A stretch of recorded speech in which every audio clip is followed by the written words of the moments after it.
Welcome back. Welcome back. Welcome back to me. Welcome back to you. We're home. We're home. And the day is about gone, but I've been catching up. I've been washing clothes, washing dishes, cooking. No, what have I been doing? We had to go to town. I don't know, I've just been doing, y'all. And I just sat down for about 30 minutes and took a little nap because like 3 hours of sleep is not my jam. It's just not my jam. Got in at 2 a.m. So now I'm coming out here finally to see my horse. The kids took care of him again this morning, like they have for 5 days now.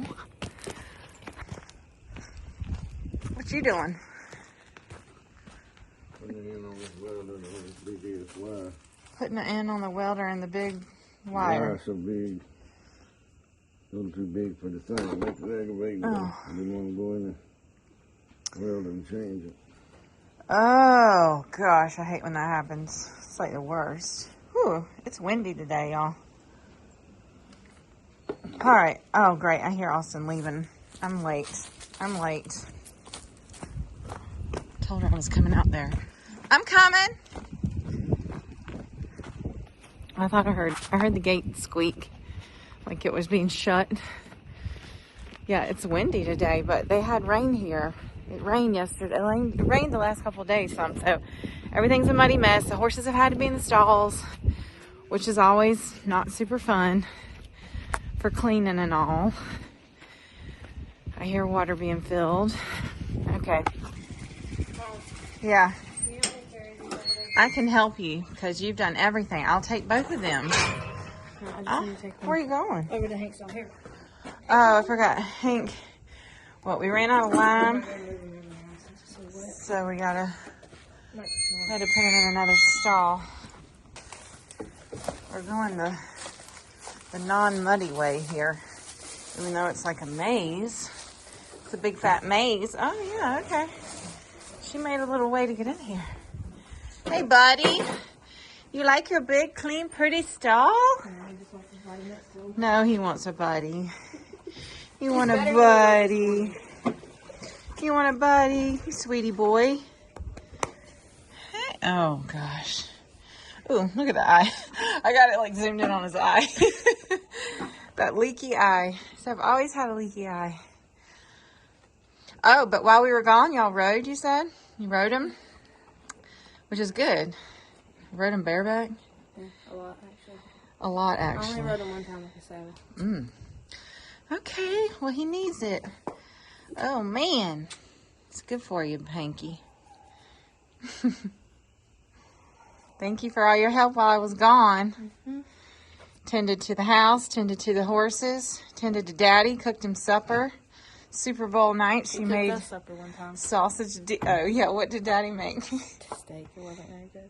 Steak, it wasn't very good. Because he didn't put. He said he put seasoning on it, but I don't think he did. It wasn't as good as mine because he didn't. Yeah, I don't know why. He's averse to using seasoning.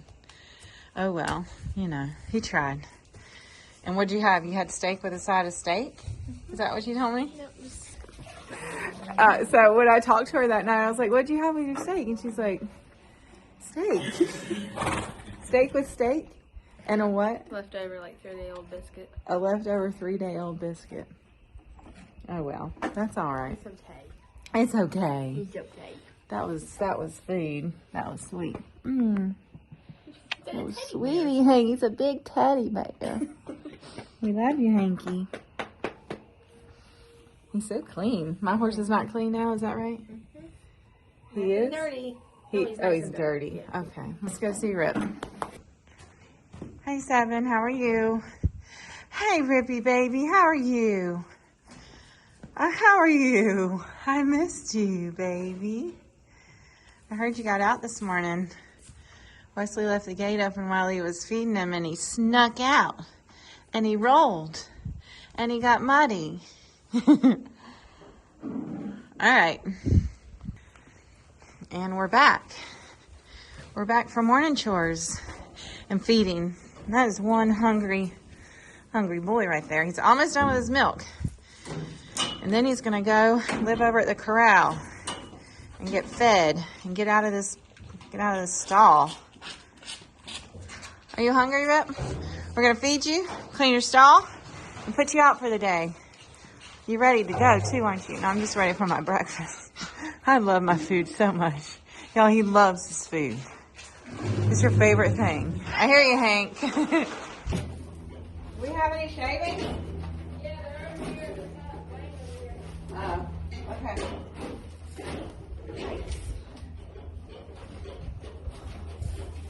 I tell ya.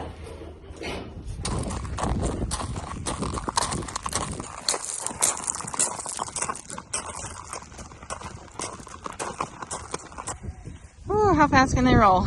Very, very, very quickly, Rip said.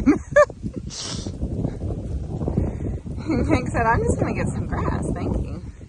Okay, y'all. Well, it's prep day again. I'm washing dishes for like the third time today. It's a lot. That's a lot going on. I feel like I don't know.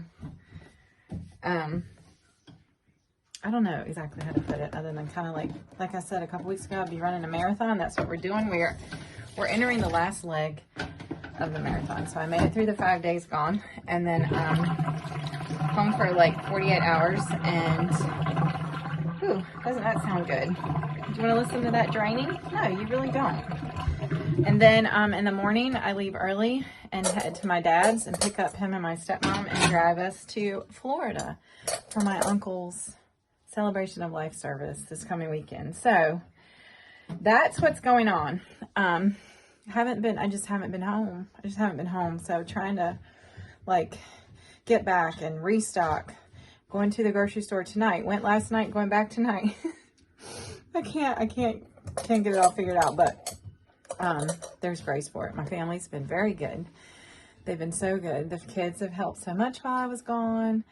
I just made another pork loin. Pork loin is where it's at, y'all. It was a lot cheaper. I was going to do turkey, but it was like half the price. So anyway, they're happy to have that, and we're going to go out tonight, and we're going to get a big fat pizza, and they're going to have some leftovers from that. And yeah, you know, it just is what it is. It's just this season. I'm so looking forward to getting to spend time with my aunt and my cousins that I haven't seen in literally years and years. I haven't seen my cousins. And, I mean, there's children, cousins' children that I haven't seen. One I've only seen once, and another I haven't seen at all, and several. Anyway, I'm looking forward to sweet time together. So I'm trying to just stay focused on that, and whatever doesn't get done here will be waiting for me when I get back. And you know, it's a good time to leave the farm because there's not a whole lot going on. So that's a blessing. The weather's beautiful, y'all. I wish I could just have been outside all day. I did get a nice little walk in. Bonnie, is that good? Bonnie's eating some of the juices from the pork, and there's just not a lot to show right now. So it is Valentine's Day. So you know what I'm going to do? I'm going to make this a very short video. Okay, I'm going to make this a very short video. I'm just going to post. I'm going to post something that from the poem. It's not a poem. It was an article I wrote. Bonnie, that's kind of annoying, baby. You got it all. Thank you. Bonnie, come here. Bonnie. I'm trying to get all of it up. That I wrote for a progressive farmer a few years ago called To Love a Farmer. I have this print in my shop as well, but I narrated it to a little video last year or the year before. Anyway, I think I'll tack that on the end here, and then we'll just let this be what it is, and I'll see you again when I see you. And I hope you all have a beautiful, wonderful day with those people in your life that you love, and whatever that looks like for you. And if you don't have the opportunity to be with someone you love today, I hope you know. This is why is it making me cry? I hope you know that you're loved. You're loved by a really great God. He loves you so much. He gave us his one and only son for you. I hope you feel that today, and I hope you know it right here. Okay. Wow, I didn't expect to do that. Anyway, now we're gonna talk about my little love letter to my farmer, and then we're gonna get out of here. We're going to go finish doing the things, and we'll see you back next time. All right. Take good care. To love a farmer.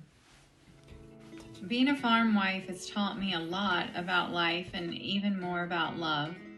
20 years ago, my idea of a date night looked a lot more like what I'd seen in the movies and a lot less like the reality of the majority of ones I've come to know. But if I could go back, I'd tell my younger self that reality can be so much better than the movies when we learn to love it for what it is. I had no idea back then that the best date nights I'd ever know wouldn't be with my husband in a crowded restaurant. Instead, they'd be sent beside him in our ragged old farm truck on Sunset Drive, scouting fields of corn and beans. I didn't know he'd prefer my cast iron steak to anything he could get anywhere else, and that I'd prefer to make it. I didn't know loving a farmer would be manifest daily in holding gates, cutting hay string, slinging buckets of calf feed, fetching wrenches, and shuffling equipment. I didn't know loving a farmer would mean lunch sandwiches and sweet tea in a mason jar on a tailgate watching hawks circle over a fresh-cut hayfield.